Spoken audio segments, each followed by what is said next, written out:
Hi, everybody. Good afternoon, and thanks for coming to see this particular presentation. I'm very sorry that I couldn't be at Computers and Libraries 2010, but at this very moment, I am somewhere between Florida and Texas over the Gulf of Mexico on a plane heading to the Texas Library Association conference where I'm doing a couple of talks. And unfortunately, couldn't be both in DC and Texas at the same time. Couple of things that I think are going to be interesting are is the move away from. I think we're going to start seeing here in 2010 move away from the kind of hardware specific ebook platforms. That is, we're going to stop seeing ebooks tied necessarily to specific pieces of hardware and going to start see them being more widely available in a general platform sense, software sense. It is going to require that software to decode the books, the DRM software specifically, will have to be available on the different platforms. But I think we've already started seeing that a little bit with the newest media darling, the Apple iPad. This is the iPad, the iBook store. I know that it's not going to pick up very well on the video, but this is the Apple specific iBook store that you can purchase ebooks via the Apple service, have them downloaded directly to the device. These are EPUB files, but they are DRM protected with the Apple FairPlay DRM, which doesn't work anywhere else. However, just a click away is the Amazon Kindle store, which is available here on the iPad.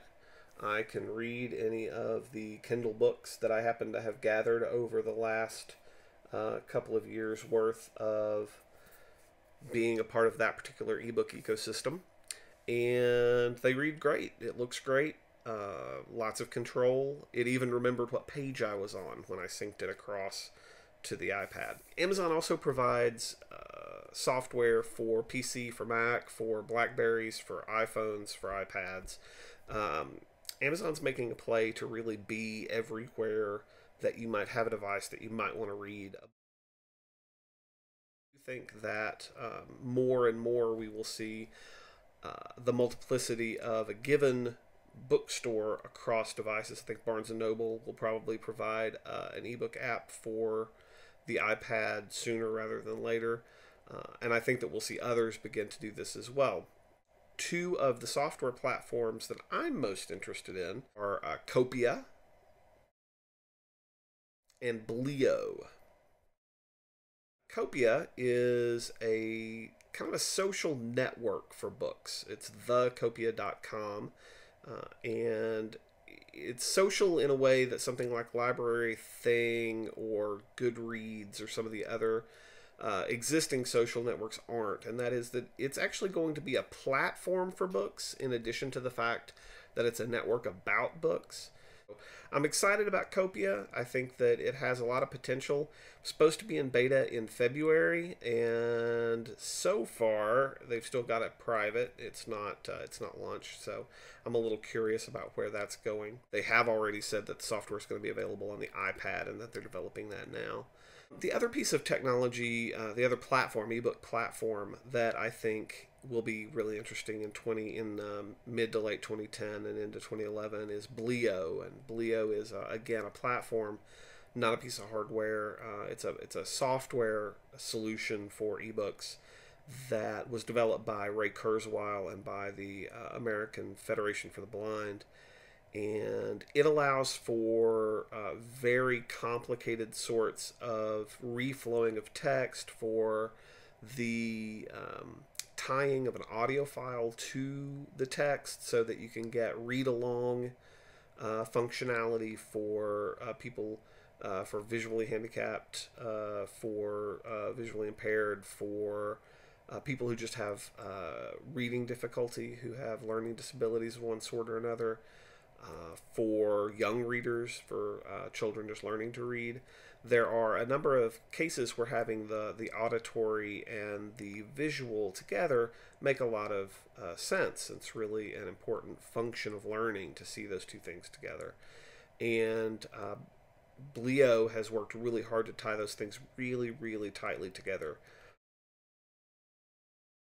A bit of a prediction, I actually think that the black and white e-ink e-readers are probably going to be commodity devices by the end of 2010. I don't know that necessarily that you're going to be driven via a particular bookstore or a particular set of functionality. I think that the prices are going to drop considerably. There's already one that's launching in just a month or so that's under $150. I think that before the Christmas season this year, we'll see someone driving a black and white e-ink screen device into the market at under $100, and next year it would surprise me greatly not to see one under $50. I think at that point these are commodity devices, and that libraries are going to be. I think it's going to be really interesting to see what libraries are capable of doing with these low-cost low-cost storage text delivery devices.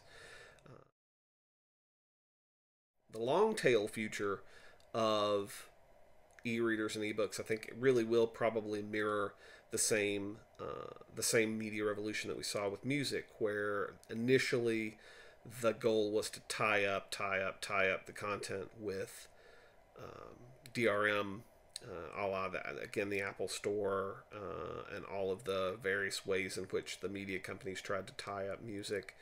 I think that eventually the publishers will realize that it's not really in the best interest of the consumer to buy things that are covered in DRM, and that DRM on a piece of content, as a lot of the online community is wont to say, only keeps honest people honest, which is not very useful. So I've rambled a little, and this has gone on quite a bit longer than I had hoped. So I'm going to edit this, and I hope that everybody has a good time. Take a look at that site right there, and ask me questions if you're interested in following up on anything that I had to say. Thanks to Computers and Libraries, and thanks to Bobby especially for putting up with me, even though I wasn't able to be there. Bye, guys.